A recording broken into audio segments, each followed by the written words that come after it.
അൽഹംദുലില്ലാഹി റബ്ബിൽ ആലമീൻ അർറഹ്മാനിർ റഹീം മാലികി യൗമിദ്ദീൻ ഇയ്യാക നഅ്ബുദു വ ഇയ്യാക നസ്തഈൻ ഇഹ്ദിനസ് സിറാത്തൽ മുസ്തഖീം സിറാത്തൽ ലദീന അൻഅംത അലൈഹിം ഗൈറിൽ മഗ്ദൂബി അലൈഹിം വലദ്ദാലീൻ ആമീൻ. Our Father in heaven, hallowed be your name. Your kingdom come, your will be done on earth as it is in heaven. Give us this day our daily bread. Forgive our sins as we forgive those who sin against us. Do not bring us to the test, but deliver us from all evil. Amen. Om Yonda Pravishya Mamavajamimam Prasuptam Sanjeevayatya Shakti Dharaswadhamnam അന്യാംശ്ച ഹസ്തചരണശ്രവണത്വഗാദീൻ പ്രാണാന്നമോ ഭഗവതേ പുരുഷായ തുഭ്യം പ്രാണാന്നമോ ഭഗവതേ പുരുഷായ തുഭ്യം. വളരെ സന്തോഷമുള്ള നിമിഷങ്ങളിലൂടെയാണ് നമ്മൾ കടന്നുപോകുന്നത്. ഓരോ ദേവാലയങ്ങളും നാടിന് സമർപ്പിക്കപ്പെടുന്ന സമയത്ത് സന്തോഷം തോന്നാറുണ്ട്.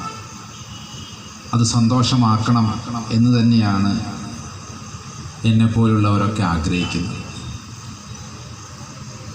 ഏതായാലും മാസത്തിൽ 1 or 2 പള്ളി ഉദ്ഘാടനത്തിൽ പങ്കെടുക്കുന്ന ഒരാളാണ് ഞാൻ. ഇവിടെ ഒരാളും അത്രയും പങ്കെടുക്കുന്നില്ല എന്ന് എനിക്ക് ഉറപ്പായിട്ട് പറയാൻ പറ്റും. കാരണം എന്താ, നിങ്ങളെ പള്ളീൻ്റെ ഉദ്ഘാടനത്തിലേ പങ്കെടുക്കുന്നുള്ളൂ. കേരളത്തിൽ എവിടെ പള്ളി ഉദ്ഘാടനം ഉണ്ടെങ്കിലും മാസത്തിൽ 2 മിനിമം, ചില മാസങ്ങളിൽ 3, 4, 5, 6 വരാറുണ്ട്. ആ സമയത്തൊക്കെ എൻ്റെ മനസ്സിലുള്ളത് ഓരോ ദൈവത്തിൻ്റെ ഭവനങ്ങളും ഇസ്ലാമിക കാഴ്ചപ്പാട് പ്രകാരം അള്ളാഹുവിൻ്റെ ഭവനം എന്നാണ് പറയും, ദൈവത്തിൻ്റെ ഭവനം എന്നാണ് പറയും. അങ്ങനെ തന്നെയാണ് മറ്റു മതങ്ങൾ ദേവാലയം, മന്ദിരം, ദൈവമന്ദിരം എന്നൊക്കെ തന്നെയാണ് മറ്റ് മതവിഭാഗങ്ങളുമൊക്കെ വിഭാവനം ചെയ്യുന്നത്. ഈശ്വരനുമായി ബന്ധപ്പെട്ടത് മതം, ധർമ്മമൊക്കെ ആഴത്തിൽ മനസ്സിലാക്കുകയും അത് മറ്റുള്ളവരുടെ മുമ്പിൽ സാക്ഷ്യമായി പ്രകടിപ്പിക്കാനുമൊക്കെയുള്ള ഒരിടങ്ങളാണ് പള്ളികളെന്ന് പറയുന്നത്. ഇവിടെ വന്നപ്പോൾ മുതൽ നമ്മൾ ശ്രദ്ധിച്ചു. തുടക്കത്തിൽ നമ്മളെ ഉദ്ഘാടനം ചെയ്ത നമ്മുടെ ഉസ്താദ് നമ്മോട് പറഞ്ഞത്, എല്ലാ മതങ്ങളിലും നല്ലവരുമുണ്ട്, അല്ലാത്തവരുമുണ്ട്. ഒരുപാട് ആളുകൾ തെറ്റായി മതത്തിനെ വ്യാഖ്യാനിച്ച് അവരുടെ ആവശ്യത്തിന് വേണ്ടി മതത്തെ മോശമാക്കുന്നതിനനുസരിച്ച് ആ മതമാണ് പ്രതിക്കൂട്ടിലാകുന്നത് എന്ന ആശങ്കയും ഒക്കെ അദ്ദേഹം നമ്മളോട് പങ്കുവച്ചു. വളരെ വാസ്തവമാണ്. കാരണം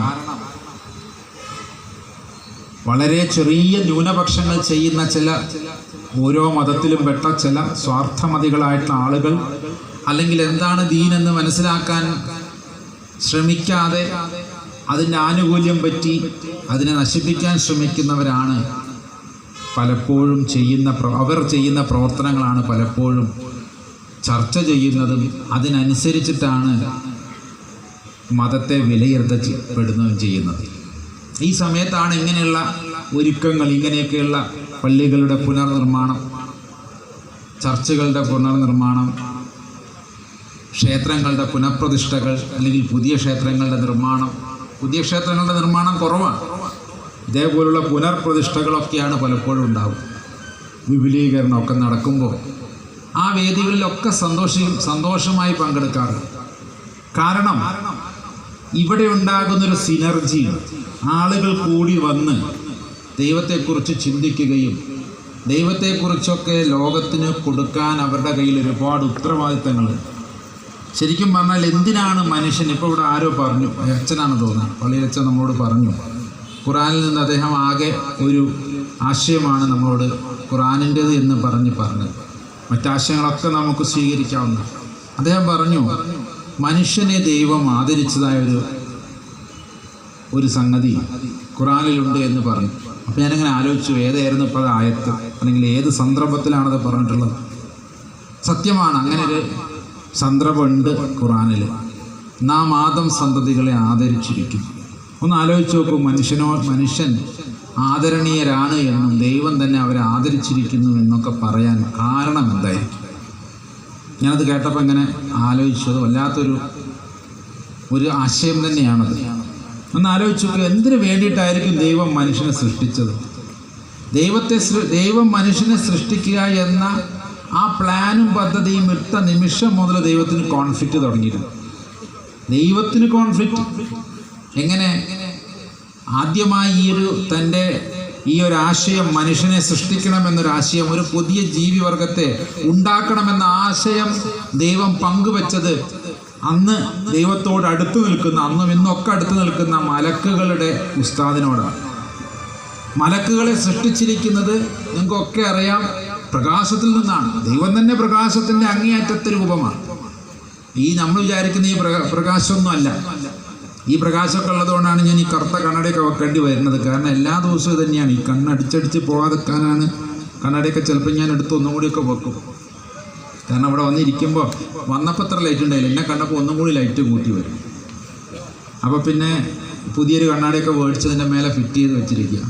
അപ്പോൾ ഈ പറയുന്ന വെളിച്ചം നമ്മൾക്ക് ദോഷകരമാണെങ്കിൽ, ദൈവം ഉണ്ടാക്കപ്പെട്ട അല്ലെങ്കിൽ ദൈവത്തിൻ്റെ സ്വരൂപമായിട്ടുള്ള വെളിച്ചം അല്ലെങ്കിൽ ആ നൂർ എന്ന് പറയുന്നത് വളരെ ശീതളമയാണ്, ഭയങ്കര കൂൾനെസ്സാണ്. അതാണ് മൂസാ നബി അലൈഹി സ്വലാം അദ്ദേഹത്തെ ആദ്യമായി മുൾപടർപ്പുകളിൽ ദർശിച്ച സമയത്ത് അദ്ദേഹം നോട്ട് ചെയ്യാൻ കാരണം, അല്ലാണ്ട് പിന്നെ മരുഭൂമിയിൽ ഇങ്ങനെ തീ കത്തുന്നതൊന്നൊരു പുതുമയൊന്നുമല്ല. അതൊന്നും ആട്ടിടയന്മാർ ശ്രദ്ധിക്കാറുമില്ല. എവിടെയെങ്കിലുമൊക്കെ വല്ല മുൾപടർപ്പൊക്കെ കത്തും. പക്ഷെ അദ്ദേഹം കുറേ നേരം നോക്കിയിട്ടും ഇത് കത്തി തീരുന്നില്ല. അത് കത്തി അതേപോലെ തന്നെ നിലനിൽക്കുന്നു, അതിൻ്റെ ഇലകൾ വാടുന്നില്ല. അപ്പോഴാണ് ശ്രദ്ധിച്ചത് ഈ പ്രകാശത്തിന് എന്താണ് പ്രശ്നം. ബൈബിളിലൊരു സംഭവമാണ്. ഈസാ നബി ആട് മേയ്ക്കുന്ന സമയത്ത് അദ്ദേഹം മുൾപടർപ്പുകളിൽ ഒരു തീ കണ്ടു എന്നും കുറേ നേരം നോക്കിയിട്ട് അത് കത്തി കഴിയാതെ, അതൊരു ഡിസ്ട്രക്റ്റീവ് അല്ല, കൺസ്ട്രക്റ്റീവായിട്ടൊരു ഫയറായി കണ്ടതുകൊണ്ട്. അപ്പോൾ എല്ലാ മതങ്ങളിലും പറയുന്നത് ദൈവം എല്ലാത്തിൻ്റെയും പ്രകാശമാണെന്നാണ്. അല്ലാഹു നൂറ് സമാവാത്തി വൽ അർള് ഇല്ലേ, അങ്ങനെ ഒരു ആയത്തില്ലേ? ഉണ്ട്. ദൈവം ആകാശഭൂമികളുടെ നൂറാണ്, പ്രകാശമാണ്. അപ്പോൾ അതിൽ നിന്നുമൊക്കെ ഉണ്ടാക്കപ്പെട്ട മലക്കുകൾ പറയുകയാണ്, ഞങ്ങൾ എത്രയോ വർഷങ്ങളായി നിനക്ക് വേണ്ടി ഇബാദത്ത് നടത്തുന്നു. ദൈവത്തിന് വേണ്ടത്, ഏറ്റവും വേണ്ടത് ദൈവത്തിന് ആദ്യം, ദൈവത്തിന് നല്ല എല്ലാവർക്കും വേണ്ട, നമുക്കൊക്കെ നമ്മൾ ചെയ്ത നല്ല കാര്യത്തെക്കുറിച്ച് പ്രശംസിക്കാനും അൽഹംദുലില്ലാ എന്നൊക്കെ കേൾക്കാൻ ദൈവത്തിന് വലിയ സ്തുതിയാണ്, വലിയ ഇഷ്ടമാണ്. ഹല്ലേലൂയാന്നോ അൽഹംദുലില്ലാന്നോ എന്തെങ്കിലുമൊക്കെ ദൈവത്തിൻ്റെ സ്മരണ നിലനിർത്തൽ, ദൈവത്തെ ആരാധിക്കൽ, ദൈവത്തിന് കൊടുക്കേണ്ടുന്ന സ്ഥാനം കൊടുക്കൽ, അത് ഓരോ മനുഷ്യൻ്റെയും എല്ലാ ജീവിവർഗങ്ങളുടെയും അടിസ്ഥാനപരമായ ധർമ്മമാണ്. ഇതിനു വേണ്ടി ദൈവം ചെയ്തു വച്ചിരിക്കുന്നത് എന്താണെന്ന് ചോദിച്ചു കഴിഞ്ഞാൽ, മലക്കുകളെ, അനേക കോടി മലക്കുകളെ സൃഷ്ടിച്ചിട്ടുണ്ട്. അവർ അന്ന് മുതൽ ഇന്ന് വരെയും അവരുടെ ആരാധനാ വിഷയങ്ങളിൽ ഒരു കള്ളത്തരവും കാണിച്ചിട്ടില്ല. ആ സമയത്താണ് ദൈവത്തിനൊരു പൂതി, ഇതൊന്നും പോരാ, പുതിയൊരു ജീവിവർഗത്തെ ഉണ്ടാക്കണം. ആ സമയം കൊണ്ട് ദൈവം എല്ലാ സൃഷ്ടികളെയും സൃഷ്ടിച്ചു കഴിഞ്ഞു. ആന, കുതിര, ഒട്ടകം, മയില്, എല്ലാ അർത്ഥത്തിലുമുള്ള എല്ലാ ജീവിവർഗങ്ങളെയും സൃഷ്ടിച്ചതിന് ശേഷം കോടാനുകോടി വർഷങ്ങളായിട്ടുണ്ടാവും. അങ്ങനെ നിൽക്കുന്ന സമയത്താണ് ദൈവത്തിന് തോന്നുന്നത്, ഇതൊന്നും എന്തോ ഒരു പോരായ്മയുണ്ട്, ഒരു പുതിയ ജീവിവർഗത്തെ കൂടി സൃഷ്ടിക്കണം. അദ്ദേഹം ഞാൻ നേരത്തെ പറഞ്ഞതുപോലെ അതിൻ്റെ മുശാവറ കൂടിയത്, അതിൻ്റെ ആലോചന ഓടിയത്, അതിൻ്റെ കമ്മിറ്റി കൂടിയത്, അല്ലെങ്കിൽ അതിൻ്റെ യോഗം കൂടിയത് ആരോടാ? പ്രധാനപ്പെട്ട മലക്കുകളോടും അതിൻ്റെ ഉസ്താദായിരിക്കുന്ന മലക്കിനോടും. അദ്ദേഹം പറഞ്ഞു, എൻ്റെ മനസ്സ് ഒരു പുതിയ ജീവിവർഗത്തെ ഉണ്ടാക്കാൻ ശ്രമിക്കുന്നു, അതിൻ്റെ ആവശ്യമുണ്ട്. ഇത് കേട്ടപ്പോൾ തന്നെ ആദ്യത്തെ അതപകേട്, അതുവരെയും സ്വർഗരാജ്യത്തിൽ അല്ലെങ്കിൽ ദൈവത്തിൻ്റെ സന്നിധിയിൽ ആരും തിരിച്ചൊരു ചോദ്യം ചോദിച്ചിട്ടില്ല, പറഞ്ഞത് അതുപോലെ ചെയ്യുക എന്നതാണ്. ഈ അതപകേട് ആദ്യം ഉസ്താദ് തന്നെ ചോദിച്ചു. എന്താ ചോദിച്ചത്? നിങ്ങൾക്കിപ്പോൾ എന്തിൻ്റെ കുറവാപ്പോടുള്ളൂ? ചില 80 വയസ്സ് കഴിഞ്ഞ ഒരു ബാപ്പ മക്കളോട് പറഞ്ഞു, എനിക്കൊരു 4 പെണ്ണുങ്ങളുണ്ട് ഓൾറെഡി, എനിക്കൊരു പെണ്ണും കൂടിയും കെട്ടണം എന്ന് പറഞ്ഞപ്പോൾ മക്കൾ സാധാരണയായിട്ട് ചോദിക്കും, നിങ്ങൾക്കിപ്പോൾ എന്തിൻ്റെ കുറവാപ്പോടുള്ളത്? ഞങ്ങളൊക്കെ ഇല്ലേ, അല്ലെങ്കിൽ ഇപ്പോൾ ഓൾറെഡി ഇപ്പം നമുക്ക് മരൊക്കെ ഇല്ലേ എന്ന് ചോദിക്കുന്ന പോലൊരു ചോദ്യം. നിങ്ങൾക്കിപ്പോൾ എന്തിൻ്റെ കുറവാണ്?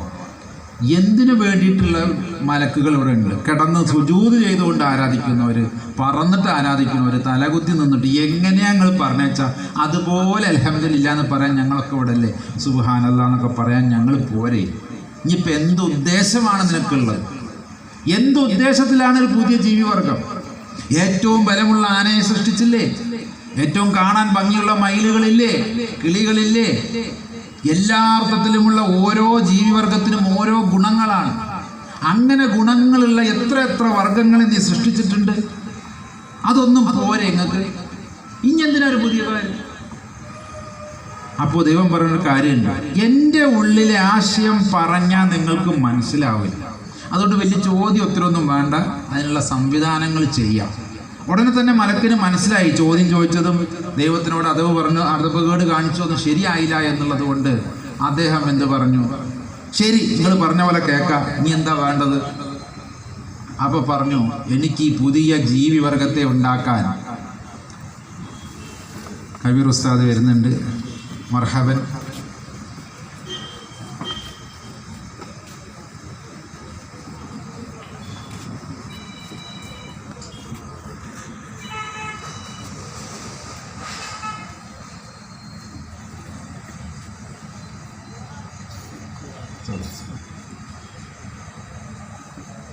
എനിക്ക് ഈ പുതിയ ജീവിവർഗങ്ങളെ സൃഷ്ടിക്കാൻ കുറച്ച് മണ്ണ് വേണം. പോയില്ലേ കാര്യം? മലക്ക് വിചാരിച്ചത് ഞങ്ങളൊക്കെ പ്രകാശത്തിൽ നിന്നാണ് സൃഷ്ടിച്ചിരിക്കുന്നത്. ഇനിയിപ്പോൾ ഇതിൽ പുതിയ വർഗത്തെ ഉണ്ടാക്കുന്നത് ഇതിലും വിശിഷ്ടമായ എന്തോ പ്രകാശം കൊണ്ട്, ഒളിച്ചു വെക്കപ്പെട്ട അഗ്നി കൊണ്ടൊക്കെ ആയിരിക്കും, അല്ലെങ്കിൽ ദൈവത്തിൻ്റെ തന്നെ രൂപത്തിലുള്ള നൂറ് കൊണ്ടായിരിക്കും. നേരത്തെ പറഞ്ഞ പോലെ അല്ലാഹു നൂറ് സമാവാത്തി വൽ അർള് എന്ന എല്ലാത്തിൻ്റെ അടിസ്ഥാന പ്രകാശം, ആ അടിസ്ഥാന പ്രകാശം കൊണ്ട് ഞങ്ങളുണ്ടാക്കിയതിന് കുറച്ച് മോശം തീ കൊണ്ടായിരിക്കും. അപ്പോൾ ഏറ്റവും നല്ല തീ കൊണ്ടൊക്കെ ആണ് അടുത്ത വർഗത്തെ ഉണ്ടാക്കാൻ പോകുന്നത് എന്ന് ചിന്തിച്ചിരിക്കുമ്പോഴാണ് ദൈവത്തിൻ്റെ പ്ലാൻ എന്ത്? കുറച്ച് മണ്ണ് കൊണ്ടുവരും, മണ്ണുകൊണ്ട് ഉണ്ടാക്കാം. പോയില്ല കാര്യം? ശരിക്കും പറഞ്ഞാൽ മലക്കിന് തോന്നിക്കാണും അള്ളാഹ്ക്ക് വട്ടായി തുടങ്ങി. കാരണം എന്താ? ഞങ്ങളെ ഉണ്ടാക്കിയ ആ പ്രകാശം കൊണ്ടെങ്കിലും ഉണ്ടാക്കിയിരുന്നെങ്കിൽ ഒരു ഹോപ്പ് ഉണ്ടായിരുന്നു. ഇത് ഉണ്ടാക്കാൻ പോണത് ഭൂമിയിലെ ചെളിയിൽ നിന്നാണ്, ചെളിക്കട്ടയിൽ നിന്നാണ്, മുട്ടിയാൽ മുട്ടുന്ന ചെളിയിൽ നിന്നാണ്. പിന്നീട് ഇതുങ്ങൾ എങ്ങനെ മുന്നോട്ട് പോകേണ്ടത്? രക്തക്കട്ടയിലൂടെ. ഒന്ന് ആലോചിച്ച് നോക്കി, ഇതിൻ്റെയൊക്കെ ആ ഒരു സാധനം ഉസ്താദിന് പിടികിട്ടി. ഇത് വലിയ രീതിയിലൊന്നും നല്ല രീതിയിലൊന്നും പോകില്ല എന്നുള്ളത്. അദ്ദേഹം അവിടെ വീണ്ടും അതവുകേട് കാണിച്ചു. ഇത്രയൊക്കെ നല്ല നിങ്ങൾ എന്തോ ഉദ്ദേശം വെച്ച് ജീവിവർഗത്തെ ഉണ്ടാക്കുന്നത് മണ്ണുകൊണ്ടാണ്. എന്തൊക്കെയാണെങ്കിൽ ഞാൻ പറഞ്ഞില്ലേ, ദൈവം മനുഷ്യനെ സൃഷ്ടിക്കാൻ തുടങ്ങിയ നിമിഷമാണ് ആദ്യത്തെ കോൺഫ്ലിക്റ്റ് ദൈവം മുമ്പാകെ ഉണ്ടായിട്ടുള്ളത്.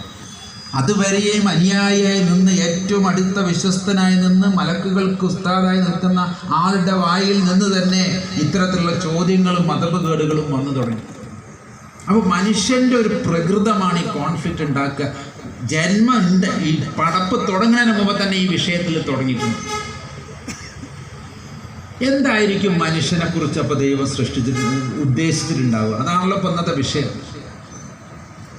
അദ്ദേഹം എന്തിനാണ് ഈ ആനയും മയിലും പോത്തും ഒട്ടകവും മയിലും ഒട്ടകപ്പക്ഷി എന്ന് വേണ്ട ലോകത്തിൽ ഇത്ര മനോഹരമായ ജീവിവർഗങ്ങളെ മുഴുവനും ഉണ്ടാക്കി തന്നെ ആരാധിക്കാൻ വേണ്ടി കോടാനുകോടി വർഷങ്ങളായി ആരാധന മുടക്കാതെ ഒരു നിമിഷം പോലും പറഞ്ഞതിൽ നിന്ന് ഒരു ഇഞ്ച് പോലും ഒരു പണത്തൂക്കം പോലും പിന്നോട്ട് പോകാത്ത മലക്കുകൾ ഉണ്ടായിട്ടും പിന്നെ എന്തിനു വേണ്ടിയിട്ടാണ് മനുഷ്യനെ സൃഷ്ടിച്ചത്? അവിടെയാണ് സൂഫി പരിപ്രേക്ഷത്തിലൂടെയൊക്കെ നമ്മൾ യാത്ര ചെയ്യുമ്പോൾ യസീദികളുടെ ഒരു കഥയുണ്ട്. അത് ആയിട്ടില്ല, യസീദികളുടെ കഥ പറയാനായിട്ടില്ല. സൂഫി പരിപ്രേക്ഷത്തിലൂടെ പോകുമ്പോൾ നമുക്ക് മനസ്സിലാകും, അള്ളാഹുവിൻ്റെ മനസ്സ് പറയുന്നുണ്ടാകും, എന്നെ ഭൂമി ലോകത്ത് റെപ്രസെൻറ്റ് ചെയ്യാൻ ഈ പറയുന്ന ആനയ്ക്കും പോത്തിനും കുതിരയ്ക്കൊന്നും പറ്റൂല. എനിക്ക് വേണ്ടി ഈ ഭൂമിയെ പരിപാലിക്കാൻ, എൻ്റെ ഖലീഫമാരാകാൻ, എൻ്റെ ഖലീഫയാകാൻ, എൻ്റെ പ്രതിനിധിയാകാൻ, എൻ്റെ അംബാസഡർ ആകാൻ എനിക്ക് പകരം. കാരണം ദൈവത്തിനൊരിക്കലും ആ അരൂപമായ അവസ്ഥയിൽ നിന്ന് പരിമിതമായൊരു രൂപം സ്വീകരിക്കാൻ പറ്റൂല. അതോടുകൂടി ദൈവം അല്ലാണ്ട് എത്തിയിരുന്നു. അങ്ങനെ പ്രശ്നമുണ്ട്. ദൈവത്തിനൊക്കെ കുറഞ്ഞ് ഒരു രൂപത്തിലേക്ക് വരിക എന്ന് പറഞ്ഞാൽ അത് നടക്കണ കാര്യമില്ല. അപ്പോൾ പിന്നെ ദൈവം അല്ല, ദൈവം ഒരു അവതാരമായി മാറും.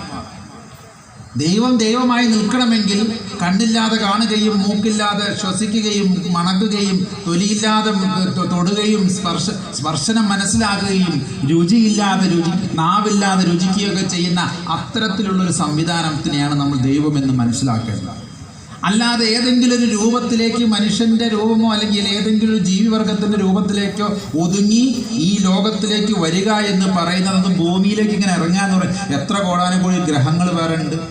അവിടെയൊന്നുമില്ലാതെ ഒരു ലോക്കൽ പോയിന്റിലേക്ക് ഇങ്ങനെ ഗൂഗിൾ മാപ്പ് ഇങ്ങനെ എന്താ പറയുക, സൂം ചെയ്ത് വരുന്നത് പോലെ ദൈവം വന്നാൽ പിന്നെ അതിനെ ദൈവം എന്ന് പറയാൻ പറ്റില്ല. അപ്പോൾ ദൈവത്തിൻ്റെ വല്ലഭത്വം അല്ലെങ്കിൽ ആ അക്ബറത്വം, അങ്ങനെയുള്ള ദൈവം അക്ബർ ആണെന്നാണ് നമ്മൾ വിളിച്ചു പറയുന്നത്. അള്ളാഹു അക്ബർ എന്നാണ് പറയുന്നത്. ബൃഹദിതി ബ്രഹ്മമാണെന്നാണ് അതിൻ്റെ അർത്ഥം. മലയാളത്തിൽ അല്ലെങ്കിൽ സംസ്കൃതത്തിലൊക്കെ പറഞ്ഞാൽ ബൃഹത്ത് എന്നാണ് അർത്ഥം.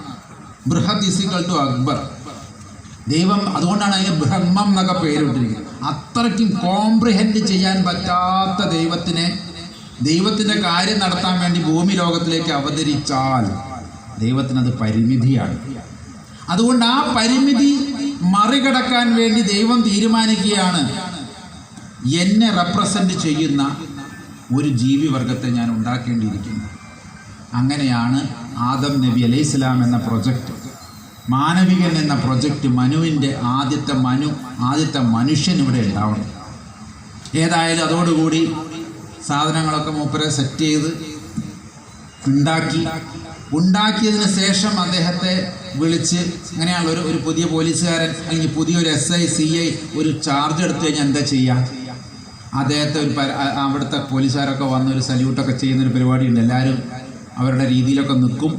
സല്യൂട്ടൊക്കെ കൊടുത്തതിന് ശേഷം ഓരോരുത്തരുടെ പേര് പറയും. ഞാൻ അബ്ദുള്ള, ഞാൻ ജെയിംസ്, ഞാൻ ജോർജ്, ഞാൻ വാസു എന്നൊക്കെ പറഞ്ഞ് എല്ലാവരും പരിചയപ്പെടുത്തും. എല്ലാവരോടും സല്യൂട്ട് സ്വീകരിച്ച് എല്ലാവർക്കും ഡ്യൂട്ടി കൊടുത്ത് വിടും. ഈ സമയത്ത് അങ്ങനെ ഒരു മുശാവറ ഉണ്ടായി. ആദം നബി അലൈഹിസ്സലാമിൻ്റെ മുമ്പിലേക്ക് എല്ലാ ജീവിവർഗങ്ങളെയും കൊണ്ടുവന്നു. എല്ലാ ജീവിവർഗങ്ങളോടും അദ്ദേഹത്തിനോട് സല്യൂട്ട് ചെയ്യാൻ പറഞ്ഞു. ഈ സല്യൂട്ട് ചെയ്യാനാട്ടോ പറഞ്ഞത്, അല്ലാതെ സുജൂദ് എന്നുള്ള അർത്ഥത്തിൽ, സലാം എന്ന അർത്ഥത്തിലൊന്നും അല്ല. നമസ്കരിക്കുക എന്ന് പറയുമ്പോൾ എങ്ങനെയൊക്കെ ഉണ്ട്, നമസ്കാരം പറയാമെന്നാണ് നമ്മളൊക്കെ പറയാം. ചിലവരെ വികാരം അതിങ്ങനെ തലകുത്തി ആരാധിക്കാൻ പറഞ്ഞു എന്നൊക്കെയാണ്. അങ്ങനെയൊന്നുമല്ല. അവരെ കൊടുക്കേണ്ടുന്ന ബഹുമാനം കൊടുത്തു. ശരി, സല്യൂട്ട് സ്വീകരിച്ചു, സല്യൂട്ട് കൊടുത്തു. മലക്കുകളോടും പറഞ്ഞു. മലക്കുകളുടെ ഉള്ളിലുണ്ടാവും. ഏതായാലും ഉള്ളിലുള്ള നമ്മളെ ഉസ്താദ്, നേരത്തെ പറഞ്ഞ മലക്കളുടെ ഉസ്താദിന് അപ്പോഴും പ്രശ്നം. തീ കൊണ്ടുണ്ടാക്കിയ ഞാനൊന്ന് മര്യാദക്ക് നോക്കിയാൽ ദഹിച്ചു പോകുന്ന മനുഷ്യനെ ഞാനെങ്ങനെ സല്യൂട്ട് ചെയ്യാം? മാത്രമല്ല അതിലൊരു ശിർക്കും കൂടി ഉണ്ട്. ഇന്ന ശിർക്ക് ദുൽമുൻ അലീം. നമുക്ക് നല്ലോണം അറിയും. ദൈവം ഒഴിച്ച് ബാക്കി ആരെയും നമസ്കാര ഭാവത്തിലൂടെ ഞാൻ നോക്കില്ല എന്നൊക്കെ തീരുമാനിച്ചു വെച്ചിരിക്കുന്നൊരു വ്യക്തിയാണ്. അദ്ദേഹത്തിന് അറിയില്ല ഇതൊരു പരീക്ഷണമാണോ, ഇതൊരു പരീക്ഷയാണോ. ഏതായാലും മൂപ്പര് പെട്ടു.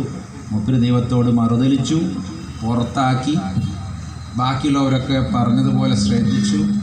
ഞാൻ പറഞ്ഞുകൊണ്ട് വരുന്നത്, മനുഷ്യനെ സൃഷ്ടിച്ച മനുഷ്യൻ എന്ന് പറയുന്ന പ്രൊജക്റ്റ് തന്നെ ദൈവത്തെ റെപ്രസെൻ്റ് ചെയ്യാൻ വേണ്ടിയിട്ടാണ് മനുഷ്യനങ്ങോട്ട് വിട്ടിരിക്കുന്നത്. അപ്പോഴാണ് ഓരോ പള്ളി ഉദ്ഘാടനങ്ങളും ഓരോ ദേവാലയത്തിൻ്റെ കൂദാശകളോ അല്ലെങ്കിൽ ഓരോ അമ്പലങ്ങളുടെ പുനഃപ്രതിഷ്ഠകളോ ഒക്കെ ഈ ഒരു പ്രൊജക്റ്റിൽ നിന്ന് മാറി ചിന്തിക്കുമ്പോഴാണ് അപകടത്തിലേക്ക് പോകുന്നത്. ഇതൊക്കെ ദൈവം നമുക്ക് ഹൈറാക്കി തന്നിരിക്കുന്നു. ഇതൊക്കെ ഓരോന്ന് നമുക്ക് 45 കൊല്ലം മുമ്പേ ഒന്ന് മാറ്റിപ്പണിതു എന്ന് പറഞ്ഞു. 250 കൊല്ലം മുമ്പേ മമ്പ്രം തങ്ങളുടെ കൈകൾ കൊണ്ട് തന്നെ കുറ്റിയടിക്കപ്പെട്ട ഒരു സ്ഥാപനം. എന്തിനാണത് നവീകരിച്ച് മുന്നോട്ട് കൊണ്ടുപോകുന്നത്? ഓരോ ദേവാലയ പ്രതിഷ്ഠകൾക്കും അല്ലെങ്കിൽ ഓരോ ദേവാലയത്തിൻ്റെ ഉദ്ഘാടനത്തിലും ചിന്തിക്കേണ്ടുന്ന പ്രസക്തമാണ്. മതം പ്രസക്തമാകണം. ഈശ്വരൻ്റെ എന്തൊക്കെയോ ഖിലാഫത്ത് അവിടെ ഉണ്ടാവണം. ഓരോ ഖലീഫമാരിലൂടെയും ദൈവം ഉദ്ദേശിച്ച കാരുണ്യം, ദൈവം ഉദ്ദേശിച്ച പ്രൊജക്റ്റ് അവിടെ നടക്കപ്പെടണം. അതിന് പകരം ഇന്ന് പലപ്പോഴും നമ്മുടെ എല്ലാ മതങ്ങളുടെ സ്ഥാപനങ്ങളെക്കുറിച്ച് ഞാൻ പറയുന്നത്, പലപ്പോഴും അമിതമായ വാണിജ്യവൽക്കരണം, അമിതമായ രാഷ്ട്രീയവൽക്കരണം. രാഷ്ട്രീയം വേണ്ട എന്നല്ല, പക്ഷെ എന്തും അധികമായാൽ അമൃതവിഷമാണ്. ആ വാണിജ്യം വേണ്ട എന്നുള്ളതല്ല, അമൃതവും അധികമായാൽ വിഷം. സ്ഥാപനവൽക്കരണം, വാണിജ്യവൽക്കരണം, അതേപോലെ തന്നെ അമിതമായ രാഷ്ട്രീയവൽക്കരണം ഒക്കെ ഓരോ സംഘടനകളെയും ചെറുതാക്കി ഒന്നിച്ചൊഴുകേണ്ടുന്ന ഉമ്മത്ത് പലതായി തിരിഞ്ഞാൽ ഒരു വലിയ പുഴയിലൂടെ വെള്ളം വരുമ്പോൾ അതിൻ്റെ ഫോഴ്സ് എത്രയാണ്? ആ ഫോഴ്സിലാണല്ലോ നമ്മളൊക്കെ ഇലക്ട്രിസിറ്റി ഉണ്ടാക്കുന്നത്. എന്നാൽ ആ ഇടുക്കി അണക്കെട്ടിൽ പോയിട്ടുള്ള വെള്ളം മുഴുവൻ 10,000 ട്യൂബിലൂടെ അങ്ങോട്ട് എല്ലാ രാജ്യത്തേക്കും അങ്ങോട്ട് വിട്ട് കഴിഞ്ഞാൽ പിന്നെ ഒന്നും കറണ്ട് ഉണ്ടാവുമോ? ഈ പറയുന്ന പോലെ ഒന്നിച്ചൊഴുകേണ്ടുന്ന സംഘടനകൾ, ഒന്നിച്ചൊഴുകേണ്ടുന്ന മതങ്ങൾ. ഇന്നലെ ഞാൻ ക്രിസ്തു മതവുമായി ബന്ധപ്പെട്ട ഒരു പഠനം നടത്തിയായിരുന്നു. എന്തായിരുന്നു കേരളത്തിൻ്റെ ക്രിസ്തു മതത്തിൻ്റെ അവസ്ഥ എന്ന് വിവരിക്കുന്ന ഒരു വീഡിയോ, അതിൻ്റെ കുറച്ച് പുസ്തകങ്ങളൊക്കെ അങ്ങനെ നോക്കിയ സമയത്ത് ഒരു കാലത്ത് ഒരൊറ്റ വിഭാഗം ഉണ്ടായിരുന്നുള്ളൂ. ഇന്ന് എത്ര വിഭാഗം ഉണ്ടെന്ന് അയിലപ്പെട്ട ആളോട് ചോദിച്ചാൽ തന്നെ അറിയില്ല. 20,000 കാക്കത്തൊള്ളായിരം ഒക്കെ ആയിട്ട് മാറി. ഒരു കാലഘട്ടത്തിൽ ഇന്ത്യയിൽ അതേപോലെ തന്നെ ഉമ്മത്തും ദീനൊക്കെ അങ്ങനെ ഉണ്ടായിരുന്നുള്ളൂ. വിഘടനത്തിൻ്റെ ആശയങ്ങളിലൂടെ ദൈവത്തിൻ്റെ ഖിലാഫത്തിനെയാണ് നമ്മളൊക്കെ കട്ടിവെക്കുന്നതെന്ന് ഒരു ബോധം വേണം. എന്തിൻ്റെ പേരിലാണെങ്കിലും അതൊക്കെ തിരിച്ചു പിടിച്ച് ഓരോ ദേവാലയങ്ങളും ദൈവത്തിൻ്റെ കാരുണ്യം വിളിച്ചോതുന്ന സ്ഥലങ്ങളായി മാറണം. മുമ്പൊക്കെ ഞാൻ പണ്ടൊക്കെ ഇത്ര ഫേമസ് അല്ലാതിരുന്ന സമയത്ത്, അപ്പോഴും ഞാനിങ്ങനെ ചെറിയ കാവ്യം കെട്ട് നടക്കുന്നൊരു സമയമാണ്. വലുതായിട്ട് ഇങ്ങനെ ആളറിയണ കാലഘട്ടമൊന്നും അല്ല. അപ്പോൾ ഒരു ദിവസം കശലായിട്ടൊന്ന് മൂത്രമൊഴിക്കാൻ പറ്റി. നല്ല ഡയബറ്റീസൊക്കെ ഉള്ള ആളാണ്. അപ്പോൾ എവിടെയാ നിർത്തുക? ഞങ്ങളെപ്പോലെ ഈ കുപ്പായിട്ട് അങ്ങനെ അവിടെ നിന്ന് എവിടെയെങ്കിലുമൊക്കെ നിൽക്കാൻ പറ്റുമോ? ഇപ്പോൾ നമുക്ക് പ്രത്യേകിച്ച് ഈ കുപ്പായൊക്കെ ഇട്ട ഒരാളിങ്ങനെ നിൽക്കുന്ന സമയത്ത് ആൾക്കാരൊക്കെ നോക്കില്ല, എന്താ ഇപ്പോൾ ഇയാൾ ഇവിടെ കാണിക്കണേന്ന്. മറ്റേ സാധാരണക്കാരനാണെങ്കിൽ ഇവൻ വരില്ലാത്തവൻ എന്തോ കാട്ടട്ടെ എന്ന് കരുതി.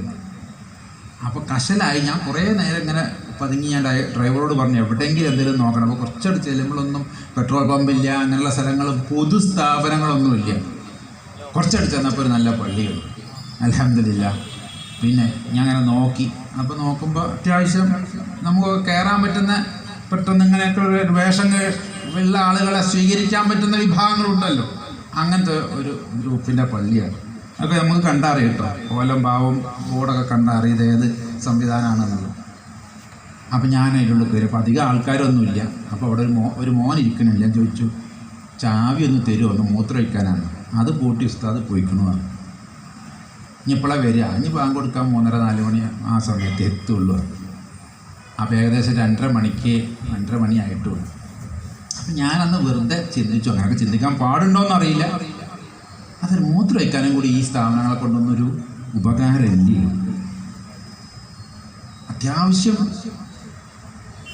എന്താണ് അപ്പം എന്താ ഉദ്ദേശിച്ചിട്ടുണ്ടാകുക? ഇതൊക്കെ സംവിധാനങ്ങൾ ഇവിടെ ഉണ്ടാക്കിയിട്ടുണ്ട്.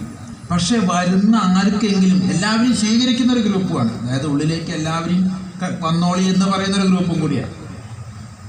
അങ്ങനെയുള്ളൊരു സ്ഥലത്ത് പോലും ചിലപ്പോൾ എന്തില്ല, ആരെങ്കിലും വന്നൊന്ന് ആ സമയത്തെങ്കിലും ദൈവമേ എന്നൊരു ഇത് കഴിയുമ്പോൾ ഉണ്ടാവില്ല നമുക്കൊരു ആശ്വാസം. മുട്ടും വെട്ടൊക്കെ വെട്ട് തടുത്താലും മുട്ട് തടുക്കൂല എന്നൊക്കെയല്ല. ഇത് കഴിയുമ്പോഴെങ്കിലും അൽഹംദുലില്ലാ എന്ന് പറഞ്ഞാൽ അതല്ലേ ദീനിൻ്റെ ദർജ, അതല്ലേ ദീനിൻ്റെ പോരിച്ച. അങ്ങനെയൊക്കെ അല്ലേ വേണ്ടത്. അല്ലാതെ പൂട്ടി താക്കോൽ എല്ലാം 5-6 ഉണ്ടാക്കിയിട്ടിട്ടുണ്ട്. 5-6 പൂട്ടിപ്പോയിട്ടുണ്ട്. അവസാനം പിന്നെ പറയണ്ട, അത് നമ്മളുടെ വിഷയം. അതാ പറയുന്നത്. ഓരോ ദേവാലയങ്ങളും, ചില ദേവാലയങ്ങളിലൊക്കെ പോയി കഴിഞ്ഞാൽ അവിടെ ഒന്നും ഉണ്ടാവാറില്ല. ഹൈന്ദവ ദേവാലയങ്ങളോ ക്രിസ്തീയ ദേവാലയങ്ങളിലൊക്കെ ഇത്തരം സംവിധാനങ്ങൾ ഈ അടുത്ത കാലത്താണ് മൂത്രവും മൂത്രപ്പരയൊക്കെ ഉണ്ടായി വരുന്നത്. പക്ഷേ ഇസ്ലാമിനെ സംബന്ധിച്ചിടത്തോളം അത് ഇല്ലാതെ പറ്റില്ല. കാരണം ഉദു ഉണ്ടാക്കുക എന്ന് പറഞ്ഞാൽ വെള്ളം കൊണ്ട് ഉദു ഉണ്ടാക്കുന്ന ഒരു വിഭാഗമായതുകൊണ്ട് അതുമായി ബന്ധപ്പെട്ടതൊക്കെ അവിടെ ആദ്യം ഉണ്ടാക്കാറുണ്ട്. ഒന്ന് ആലോചിച്ച് നോക്കൂ. അവിടുന്ന് തുടങ്ങുന്നു നമ്മുടെ സൂക്ഷ്മത, അവിടുന്ന് തുടങ്ങണം നമ്മുടെ സൂക്ഷ്മത. ഒരു പക്ഷെ നമ്മുടെ പള്ളിയിൽ കയറി ആരാധിക്കാനല്ലാതെ പോലും നമ്മുടെ പള്ളി പരിസരത്തൊക്കെ വരുന്ന അന്യമതത്തിൽപ്പെട്ടതോ അല്ലെങ്കിൽ അതുമായി ബന്ധപ്പെട്ട ഒരു മനുഷ്യൻ, ആ മനുഷ്യന് വേണ്ടുന്ന എന്തെങ്കിലും ഒന്ന് അവിടെ ഉണ്ടായിരുന്നെങ്കിൽ, ഇത് വേറെ രീതിയിൽ ചിന്തിക്കാം. പിന്നെ ഞങ്ങൾ പള്ളി ഉണ്ടാക്കുന്ന നാട്ടുകാർക്കൊക്കെ പിന്നെ മൂത്രയിക്കാൻ വേണ്ടിയിട്ടല്ലേ എന്നും ചോദിക്കുന്നവരുണ്ട്. അതാണോ ഹൈറ്, അതോ ഞാൻ പറഞ്ഞ പോലെ ചിന്തിക്കുന്നതാണോ ഹൈറ് ദർജ എന്നൊക്കെ ഉള്ളത് നിങ്ങൾ ചർച്ച ചെയ്യാം.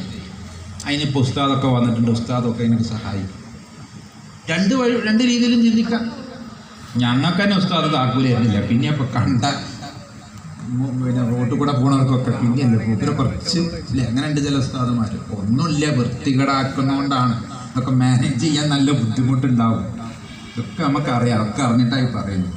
ഇവിടെയൊക്കെയാണ് നമ്മൾ എത്രത്തോളം സൂക്ഷ്മതയാണെന്നും നമ്മൾ എത്രത്തോളം ദൈവത്തിൻ്റെ കാരുണ്യമാണ്, എന്താണ് ദൈവം ഉദ്ദേശിച്ചത് എന്നുള്ള ആ പ്രൊജക്റ്റ് ഒന്ന് മനസ്സിലാക്കുക. ഓരോരുത്തരെയും ഈ ഭൂമിയിലേക്ക് അയക്കുമ്പോൾ ദൈവം ഉദ്ദേശിക്കുന്നു ഈ മനുഷ്യരിലേക്ക് മാത്രമാണ് വീണ്ടും വീണ്ടും നവീകരണത്തിന് വേണ്ടിയും പുതിയ പുതിയ കാലഘട്ടത്തിനനുസരിച്ച പുതിയ പുതിയ അറിവുകൾ, പുതിയ പുതിയ അപ്ഡേഷന് വേണ്ടിയിട്ട് പ്രവാചകന്മാരെ അയക്കുന്നത്. വേറെ ഒരു കാളേൻ്റെ ഇടയിലും പോത്തിൻ്റെ ഇടയിലും ഒരു ദീനും ഒരു കിതാബും ഒന്നും അവതരിപ്പിച്ചിട്ടില്ല. അത് എന്നാ അന്നുള്ളത് അതുപോലെ അവരവരുടേതായ രീതിയിൽ ദൈവസ്മരണം നിലനിർത്തുന്നവരാണ്. എന്തിനേറെ കാരക്കമരം പോലും ഇസ്ലാമാണെന്ന് റസൂലുള്ളാഹി സ്വല്ലല്ലാഹു അലൈഹി വസല്ലം തങ്ങൾ പറഞ്ഞപ്പോൾ അതിൻ്റെ അർത്ഥം എന്താ? തന്നോട് കൽപ്പിക്കപ്പെട്ടത് ഒരു മറ്റൊരു രീതിയില്ലാതെ ആ ജനറ്റിക്കൽ കോഡിലൂടെ അത് നിലനിർത്തുന്നു, അതിൻ്റെ ധർമ്മം പുലർത്തുന്നു. സൂര്യനും ചന്ദ്രനും ഇസ്ലാമാണെന്ന് പറയുന്നുണ്ട്. അതിൻ്റെ അർത്ഥം എന്താ? അവരൊക്കെ ഈ പറയുന്ന പോലത്തെ ഇസ്ലാമിക സംഘടനാ രൂപത്തിൽ അപ്പോൾ സൂര്യൻ സുന്നിയ ജമാഅത്ത് മുജാഹിദ് എന്ന് ചോദിച്ചപ്പോൾ എന്താ പറയുക? ആ രീതിയിലുള്ളതല്ലല്ലോ. ആ രീതിയിലല്ല അവരുടെ ഇസ്ലാമികത്വം.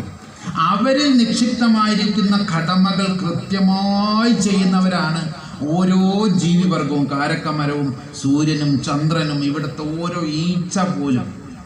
അതുകൊണ്ട് കാരക്കെ അന്വേഷിച്ച് വരുന്ന കാരക്ക മരത്തിൽ തേങ്ങ കായ്ക്കണ്ട, തെങ്ങിൽ പോയി നാളെ മാവ് കായ്ക്കൂല. കാരണം അത് ഇസ്ലാമാണ്. അതിൻ്റെ അർത്ഥം എന്താ? അതിനെ ഏൽപ്പിക്കപ്പെട്ട അതിൻ്റെ ജനറ്റിക്കൽ കോഡിൽ നിന്ന് അത് മാറൂല. പക്ഷെ മനുഷ്യന് ഒരുപാട് ഫ്രീ വിൽ, ഒരുപാട് സ്വാതന്ത്ര്യം തന്നിട്ടുണ്ട്. ഖുറാനിൽ തന്നെ എത്ര പ്രാവശ്യം ആവർത്തിച്ചിട്ടുണ്ട്, നിങ്ങളുടെ മുമ്പിൽ ഞാൻ 2 മാർഗം, നിന്റെ മുമ്പിൽ 2 വഴികൾ വെക്കും. ഇത് ഓരോ നിമിഷമുണ്ട്. എനിക്ക് ഇവിടുന്നായിട്ട് ഇറങ്ങാം, ഇതിലേ ഇറങ്ങാം, ഇതിലിറങ്ങി എളുപ്പമാകും, ഇതിലിറങ്ങി ഞാൻ കൊഴിഞ്ഞാടും. കാരണം അവിടെ ഇതില്ല, താഴ്ച, അവിടെ കോണി വെച്ചിട്ടില്ല. അവിടെ കോണി ഉണ്ട്? അല്ലല്ലോ, ഇല്ല. അപ്പം ഞാൻ വയസ്സായിട്ട് തീരുമാനിക്കണം. ഞാനത് വളരെ സൂക്ഷ്മതയോട് കൂടി ചിന്തിച്ചല്ലെങ്കിൽ അതിൽ ഇറങ്ങാൻ പാടില്ല എന്നുള്ള ബുദ്ധി ഞാൻ കാണിക്കണം. നല്ല മാർഗത്തിലൂടെ ഞാൻ ഇറങ്ങണം. ഇവിടെ നിന്ന് ഇറങ്ങി ഇങ്ങോട്ട് കയറിയാൽ എൻ്റെ വീട്ടിലെത്തൂല. പുറത്തേക്ക് ഇറങ്ങിയെങ്കിൽ എൻ്റെ കാറിൽ കയറി എനിക്ക് പോകാൻ പറ്റുള്ളൂ. ഈ 2 വഴികൾ എന്ന് പറയുന്നത് ഓരോ നിമിഷവും നമ്മൾ ഉത്തരം കൊടുക്കേണ്ടതാണ്. ഓരോ നിമിഷവും ചില നിമിഷങ്ങളിൽ കൊടുക്കാത്ത ഉത്തരമാണ് നമ്മളെയൊക്കെ ദീനിൽ നിന്ന് പുറത്താക്കുന്നത്, നമ്മളെയൊക്കെ വഴിപഴപ്പിച്ചവരാക്കുന്നത്. ആ വഴിപഴക്കലിൽ ഞങ്ങൾ പെടല്ലേ എന്ന ചിന്തയെ ഓർമ്മിപ്പിക്കാൻ വേണ്ടിയിട്ടാണ് സിറാത്തുൽ മുസ്തഖീം എന്നൊക്കെ നമ്മൾ പ്രാർത്ഥിക്കുന്നത്. എത്ര പ്രാവശ്യം ഒരു ദിവസം ഒരു സത്യവിശ്വാസിയായ മുസ്ലിം എത്ര പ്രാവശ്യം സൂറത്തുൽ ഫാത്തിഹ ഒരു ദിവസം തന്നെ നിർബന്ധമാക്കപ്പെട്ട ആരാധനയിലൂടെ ചൊല്ലണം. അതിൻ്റെ അർത്ഥം ഇതാണ്: ഞങ്ങളൊന്നും ഓരോ നിമിഷവും വഴിപിഴയ്ക്കാത്തവരാകട്ടെ. ആ പറയുന്ന നേരായ മാർഗത്തിൽ, ആ കൃത്യതയുടെ ആ വഴിയിൽ ഞങ്ങൾ എപ്പോഴും ചരിക്കുമാറാകട്ടെ, ധർമ്മചര്യ കൃത്യമാകട്ടെ എന്നൊക്കെയാണ് പ്രാർത്ഥിക്കുന്നത്. പലപ്പോഴും നമ്മൾ ദൈവത്തിൻ്റെ എതിര് നിൽക്കുമ്പോഴാണ്, ദൈവം എന്താണോ ആഗ്രഹിച്ചത് അത് കൊടുക്കാതിരിക്കുമ്പോൾ അതിൽ നമ്മൾ പലതും മനുഷ്യൻ്റെ ചിന്തകൾ കുത്തിച്ചെലുത്തുമ്പോഴാണ് ശരിക്കും പറഞ്ഞാൽ ഈ മനുഷ്യൻ്റെ ഈ ചിന്ത വന്നിരിക്കുന്ന നേരത്തെ പറഞ്ഞ പുറത്താക്കപ്പെട്ട ഉസ്താദ് ചെറുത്താൻ്റെ ഇബിലീസിൻ്റെ ചിന്തകളാണ്. ഇബിലീസിന് കുറച്ച് ബുദ്ധി കൂടുതലാണ്, യുക്തി കൂടുതലാണ്. ഈ യുക്തി മതത്തിൽ കൊണ്ടുവരരുത്. അള്ളാഹ് പറഞ്ഞാൽ അള്ളാഹ് പറഞ്ഞു, റസൂല് പറഞ്ഞാൽ റസൂല് പറഞ്ഞു, കാല അള്ളാഹ് കാല റസൂൽ, നിനക്കില്ലേ പറയാം. അള്ളാഹ് പറഞ്ഞെങ്കിൽ അള്ളാഹ് പറഞ്ഞതാണ്, ദൈവം പറഞ്ഞതാണ്, അതങ്ങോട്ട് അനുസരിക്കുക. ഇതാണ് മതം. ഇതിൽ യുക്തി കൊണ്ടുവന്നതാണ്.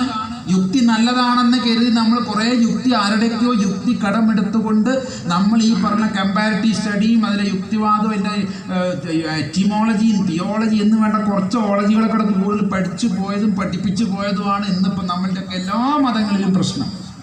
അതിൻ്റെ നൈർമല്യത്തോടു കൂടി എന്ത് ഉദ്ദേശിച്ചു, ആ ഉദ്ദേശ ലക്ഷ്യം, ആ നിയത്ത് മാറാതെ മുന്നോട്ട് പോകുക. അതുകൊണ്ട് ഓരോ ദേവാലയങ്ങളും പുതുക്കി പണിയുകയോ അല്ലെങ്കിൽ പുതിയ ദേവാലയങ്ങൾ ഉണ്ടാകുമ്പോഴോ എനിക്ക് ആശംസിക്കാനും പറയാനുള്ളത് ഇതാണ്: ദൈവം നമ്മളെ കാരുണ്യത്തിന് വേണ്ടിയിട്ടാണ് ഇങ്ങോട്ട് അയച്ചിരിക്കുന്നതെങ്കിൽ. ഇനി ഇസ്ലാമിനെ സംബന്ധിച്ചിടത്തോളം മുഹമ്മദ് നബി മുസ്തഫ സല്ലല്ലാഹു അലൈഹി വസല്ലമ തങ്ങളെക്കുറിച്ച് ഖുർആൻ തന്നെ സാക്ഷ്യപ്പെടുത്തിയിരിക്കുന്നത് എന്താ? ഞാൻ നിന്നെ ലോകത്തിൻ്റെ കാരുണ്യമായിട്ടല്ലാതെ, യു ആർ ദ കൈൻഡ്നസ്, റഹ്മത്ത് ഓഫ് ദിസ് വേൾഡ് എന്നൊക്കെയാണ് ആയത്തൊക്കെ അവിടെ അവർ ചൊല്ലിത്തരും. ആ കാരുണ്യത്തെ നമ്മൾ ഈ പറയുന്ന അള്ളാഹുവിൻ്റെ ഭവനത്തിലൂടെയാണ് നമ്മൾ കാണിച്ചു കൊടുക്കേണ്ടത്. 2 ഉത്തരവാദിത്തമാണ് ഇസ്ലാമിനകത്തുള്ളത്. കാരണം 2 ഭാഗങ്ങളായിട്ടാണ് അതിൻ്റെ അടിസ്ഥാനം നിലനിൽക്കുന്നത്. ഒന്ന് ദൈവത്തിലുള്ള വിശ്വാസമാണെങ്കിൽ, അന്ന് അശ്ഹദു അലാ ഇലാഹ ഇല്ലല്ലാഹ് എന്ന് പറയുന്നുണ്ടെങ്കിൽ ഞാൻ സാക്ഷ്യം വഹിക്കുന്നു ദൈവം ഏകനാണെന്ന്, അല്ലെങ്കിൽ അള്ളാഹു അല്ലാതെ മറ്റൊന്നിനും ഈ പറയുന്ന പാരമ്യമുള്ള ആരാധന അല്ലെങ്കിൽ പാരമ്യത്തിൽ അങ്ങേ അറ്റത്തിലുള്ള അദബ് കൊടുക്കാൻ വേറെ ആർക്കും പാടില്ല. ആരാധന ഇബാദത്ത് കൊടുക്കാൻ പാടില്ല എന്ന് ഞാൻ സാക്ഷ്യം വഹിക്കുന്നതോടൊപ്പം അഷ്ഹദു അന്ന മുഹമ്മദ് റസൂലുള്ളാഹ്, മുഹമ്മദിനെ റസൂലാണെന്നും അംഗീകരിക്കുക. അപ്പോൾ ഒരു പള്ളിയിൽ നിന്ന് ഇത്രയും 5 നേരം ഏകദേശം 10ഓ 15ഓ പ്രാവശ്യമൊക്കെ നമ്മളിത് ഈ ഉച്ചാരണം നടത്തുന്നുണ്ട്. വാങ്ങ് കൊടുക്കുമ്പോൾ തന്നെ ഈ 2 പ്രാവശ്യമൊക്കെ ഒന്ന് കൂട്ടി വയ്ക്കുക, അപ്പോൾ അത് കിട്ടും. ഈ ഉത്തരവാദിത്തമാണ് ഓരോ പള്ളികളും ഇവിടെ നിലനിർത്തുക.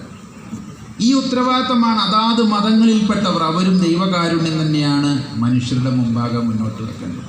ഇത് നമ്മുടെ സിലബസാണ്, ഇത് കോമൺ സിലബസാണ്. നമുക്കൊക്കെ അറിയാമല്ലോ, മതങ്ങൾക്ക് ആകെ 5 സിലബസേ ഉള്ളൂ. ഏത് മതമാണെങ്കിലും ഒന്ന് ദൈവത്തെക്കുറിച്ച് ഒരു ചർച്ച ഉണ്ടാവണം. അത് ഏകമായ ദൈവം തന്നെയായിരിക്കണം, അതിൽ യാതൊരു സംശയമില്ല. ഒരു മതവും പല ദൈവവിശ്വാസം അങ്ങനെയൊക്കെ ആരൊക്കെയോ ഉണ്ട്, ബഹുദൈവ വിശ്വാസികളാണ് അവർ എന്നൊക്കെ പറയുന്ന ഒരുപാട് ഗ്രന്ഥങ്ങളോ അല്ലെങ്കിൽ അങ്ങനെയൊക്കെ കാറ്റഗറൈസ് ചെയ്ത് വെച്ചിട്ട് അവർക്ക് ഇവിടുത്തെ ചില കൊളോണിയലിസത്തിൻ്റെ ആളുകൾ ഇവിടെ വന്ന് തെറ്റായ രീതിയിൽ, പ്രത്യേകിച്ച് മാക്സ് മുള്ളർ പോലുള്ളവരൊക്കെ വേദം ട്രാൻസ്ലേറ്റ് ചെയ്തതിന് ശേഷം ഉണ്ടായ വലിയ ഫിത്തനയാണത്. ഏറ്റവും ആദ്യം എഴുതപ്പെട്ട ഗ്രന്ഥമാണല്ലോ ഋഗ്വേദം. അതിലൊന്നും ആർക്കും സംശയമില്ല. ഖുറാനിൻ്റെ മുമ്പ് ബൈബിളിൻ്റെ മുമ്പ് തോറേൻ്റെ മുമ്പ് അങ്ങോട്ട് ധർമ്മപാതേൻ്റെ മുമ്പിലൊക്കെയാണ് വേദങ്ങളുടെ കാലഘട്ടം. ഒരു 10,000 കൂട്ടിക്കോളി, ഇപ്പോൾ 5,000 കൂട്ടിക്കോളി. ബുദ്ധൻ ജനിച്ചിട്ട് തന്നെ 5,000. എന്നാലും ഞാൻ പറയാം, അതിൽ കൃത്യമായി പറഞ്ഞിട്ടില്ല ഏകം സത്ത് അദ്വിപ്രാഹ ബഹുധാ വദന്തി. ഏകമായ സത്ത്, the essence has to be one, no doubt. ഒരു ഡൗട്ടുമില്ല, ഒരു സംശയവുമില്ല. എസൻസ്, ദ സത്ത് ഹാസ് ടു ബി വൺ, ഏക സത്ത്, ആ സത്യം, അതിനാണ് സത്ത് സത്യം എന്നൊക്കെ വരുന്നത്. ദ എസൻസ് ഇതൊക്കെ പിഴിഞ്ഞെടുത്താൽ ഇതിൻ്റെയൊക്കെ എസൻസ്, ആ എസൻസ് ഒന്നാകാനേ തരുള്ളൂ. ഇതിൻ്റെയൊക്കെ പിന്നിൽ പ്രവർത്തിക്കുന്ന കറണ്ട് ഒന്നാകാനേ സാധ്യതയുള്ളൂ എന്ന് പറയുന്ന പോലെ പള്ളിയിലെ കറണ്ട് മുസ്ലിമും, ചർച്ചിലൊക്കെ കറണ്ട് ക്രിസ്ത്യൻ കറണ്ടും, അമ്പലത്തിലെ കറണ്ട് ഹിന്ദു കറണ്ടൊന്നും ആകുന്നില്ല. കറണ്ട് ഒന്നേ ആകണുള്ളൂ.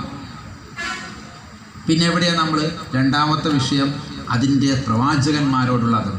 അതെല്ലാ മതങ്ങളും അവരവരുടെ ഋഷീശ്വരന്മാരെ അല്ലെങ്കിൽ പ്രവാചകന്മാരെ, ഗുരുക്കന്മാരെ, അമ്പിയാക്കളെ, ഔലിയാക്കളെ ഒക്കെ പറയും.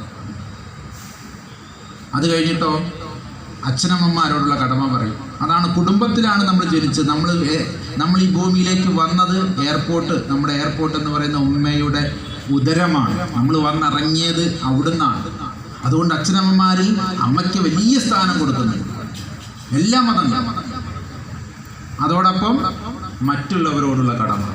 4ാമത്തെ വിഷയം, എല്ലാം കാരുണ്യം കാണിക്കാത്തവൻ മതത്തിൽപ്പെട്ടവനല്ല എന്ന് എത്രയോ പ്രാവശ്യം നമ്മളുടെയൊക്കെ ഗ്രന്ഥങ്ങളിൽ പറയുന്നു. അയൽവാസി പട്ടിണി കിടക്കുന്നുണ്ടെങ്കിൽ അത് ആരോ ആയിക്കോട്ടെ, വയറു നിറച്ചുണ്ണവൻ നമ്മിൽപ്പെട്ടവനല്ല എന്ന് പറയാൻ ധൈര്യം കാണിച്ചൊരു പ്രവാചകനെയൊക്കെയാണ് ഞാൻ പ്രസംഗിക്കുന്നത്. എൻ്റെ മകൾ ഫാത്തിമയാണെങ്കിലും കട്ടിട്ടുണ്ട് എന്നുണ്ടെങ്കിൽ കൈ വെട്ടുമെന്ന് പറയുന്നൊരു ഭരണാധികാരിയെ, ഇങ്ങനെയൊക്കെ പറയുന്ന ഒരു മനുഷ്യനെയാണ് പലപ്പോഴും ഉസ്താദൊക്കെ സൂചിപ്പിച്ചതുപോലെ തെറ്റിദ്ധരിപ്പിക്കാനൊരു ശ്രമം നടക്കുന്നു എന്ന് മനസ്സിലാക്കിയതിന് ശേഷമാണ് ഞാനൊക്കെ ഈ ഫീൽഡിലേക്ക് വരുന്നത്. കാരണം എല്ലാ മതത്തിലും തീവ്രവാദങ്ങളൊക്കെ ഉണ്ട്. പക്ഷെ അത് പ്രകാരം എല്ലാത്തിനും അടിച്ചാക്ഷേപിച്ച് ഇവിടെ ഒരു വേറെ എന്തൊക്കെയോ അജണ്ടകൾ നടപ്പിലാക്കുന്നത് കണ്ടുപിടിച്ചപ്പോഴാണ് എന്നോട് എൻ്റെ ഗുരു പറഞ്ഞത്, 45 വയസ്സ് വരെ ഒരു വേദിയിലും പോകരുത്, മിണ്ടരുത് എന്ന് പറഞ്ഞൊരു മനുഷ്യനാണ് എൻ്റെ ഗുരു. 42 വയസ്സായപ്പോൾ എന്നോട് പറഞ്ഞു, ഇനി സംസാരിച്ച് തുടങ്ങണം, കാലഘട്ടം വഷളമാകണം, നിനക്കറിയാവുന്നത് മറ്റുള്ളവർക്ക് പറഞ്ഞു കൊടുക്കും, ഇതിങ്ങനെയല്ല എന്ന് പറയണം എന്ന് ഏൽപ്പിച്ചത് എൻ്റെ ഗുരുവാണ്. എന്നല്ലാണ്ട് വേറെ ഒരു ഇസ്ലാമിൽപ്പെട്ട ഒരാളും ഒരു നിയോഗവും ഒന്നും എന്നോട് കണ്ടില്ല. പറഞ്ഞാൽ ഞാനത് കേൾക്കേണ്ട വല്ല കാര്യമുണ്ട്? എനിക്കെന്തത് ഫറദാക്കപ്പെട്ട കാര്യം, ഇതിൻ്റെ സുന്നത്താക്കപ്പെട്ട കാര്യം ഒന്നുമല്ല. എന്നോട് പറഞ്ഞു, ഇവിടെ ചില ഗൂഢാലോചനകൾ നടക്കുന്നുണ്ട്. ഇസ്ലാമിനെ ആദ്യം ആക്രമിക്കാൻ കാരണം, അപ്പം ഞാൻ ചോദിച്ചു എന്തിനാ പിന്നെ ഇസ്ലാമിനെ ആദ്യം ആക്രമിക്കുന്നത്? കൂടുതൽ ഫങ്ഷനാലിറ്റി ഏറ്റവും കൂടുതലുള്ളതാണ് ഇസ്ലാം മതം. ആ ഫങ്ഷനാലിറ്റി പലരും ഭയക്കുന്നുണ്ട്. ഈ ഫങ്ഷനാലിറ്റി എന്ന് മാത്രമല്ല, ഇതിന് കുറച്ചും കൂടിയൊക്കെ കെട്ടുറപ്പുണ്ട്. അപ്പം കെട്ടുറപ്പുള്ളതിനെ ആദ്യം പൊട്ടിച്ച ബാക്കിയുള്ളതിനെ പൊട്ടിക്കാൻ എളുപ്പമാണ്. മതങ്ങളെ തന്നെ ഇല്ലാതെയാക്കുന്ന പ്രൊജക്റ്റുകളാണ് നടക്കുന്നത്. The great reset, the great restart എന്നൊക്കെ പറഞ്ഞ് നിങ്ങളൊന്ന് പഠിച്ചു നോക്കണം.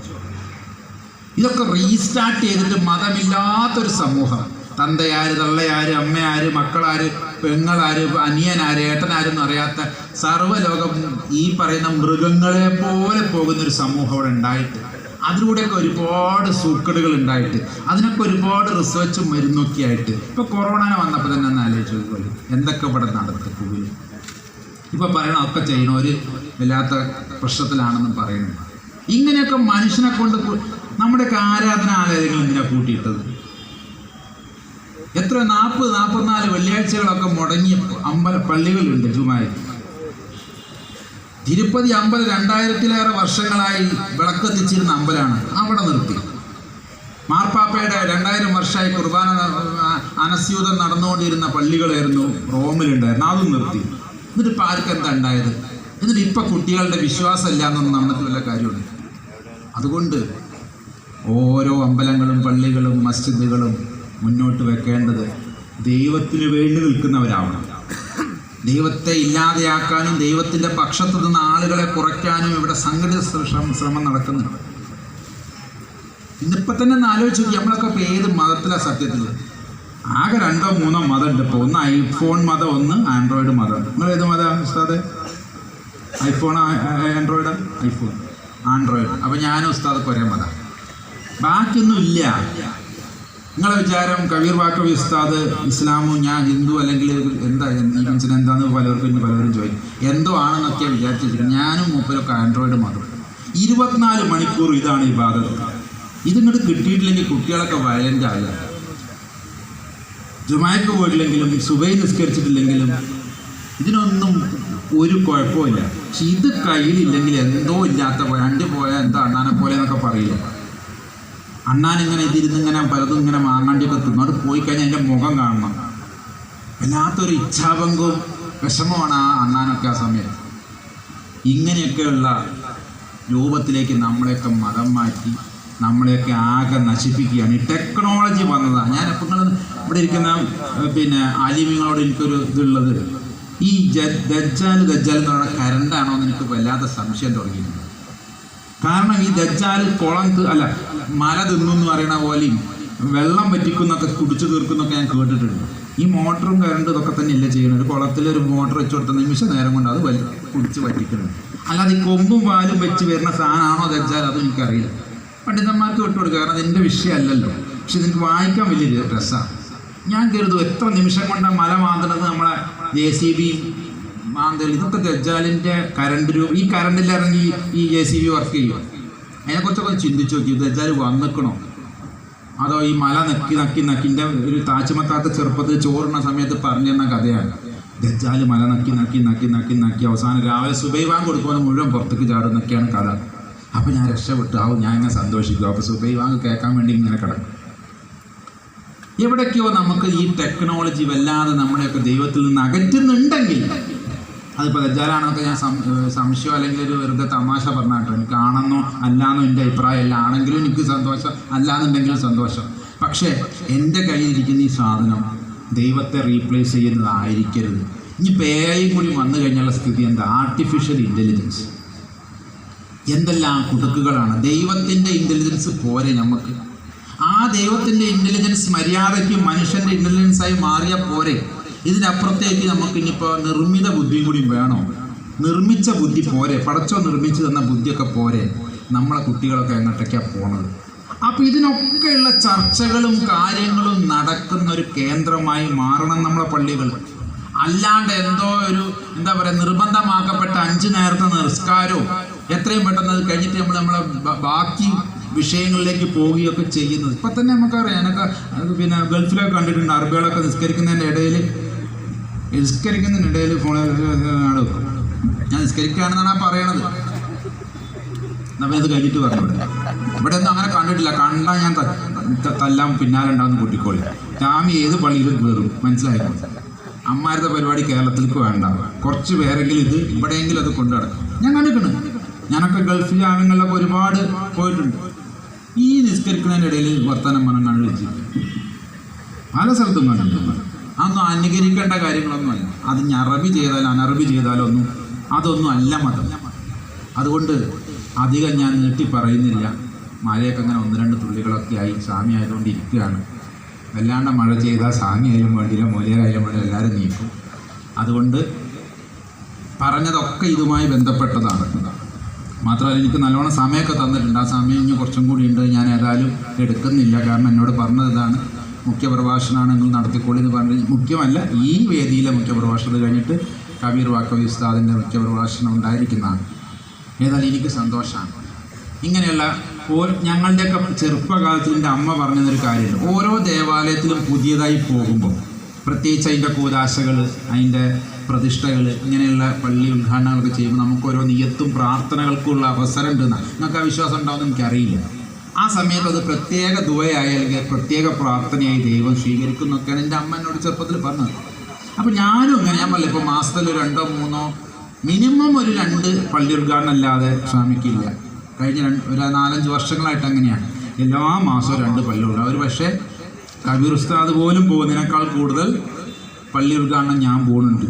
അപ്പോൾ അവിടെയൊക്കെ ചെല്ലുമ്പോൾ ഞാൻ പ്രാർത്ഥിക്കുന്നത് എന്താ?